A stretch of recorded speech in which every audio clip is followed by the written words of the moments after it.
আমরা দেখছি যে আমাদের সীমান্তে আবারও হত্যাকাণ্ড হচ্ছে এবং সীমান্তে আবারও নতুন করে কাঁটাতার দেওয়া হচ্ছে।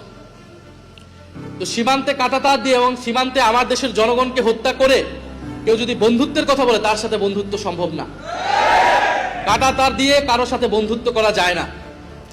এবং আমরা বিশ্বাস করি এই কাঁটাতার সেই দেশের জনগণই একদিন উপড়ে ফেলে বাংলাদেশের জনগণের সাথে বন্ধুত্ব করবে।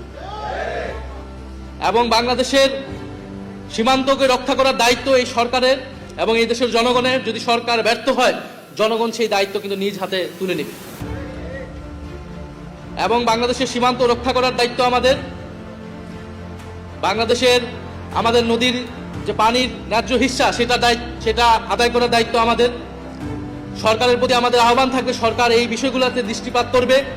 আমরা অন্য কোনো রাষ্ট্রের, সেটা যে কোনো রাষ্ট্র হোক, তার কোনো করদার্য হিসেবে বাংলাদেশকে দেখতে চাই না। বাংলাদেশের স্বাধীনতা, সার্বভৌমত্ব এবং জাতীয় মর্যাদা অক্ষুণ্ণ রাখবে। আমরা এরকম একটি দেশ প্রতিষ্ঠা করতে চাই। সেটার জন্যই জুলাই গণঅভ্যুত্থানে আমরা সকলেই অংশগ্রহণ করেছিলাম।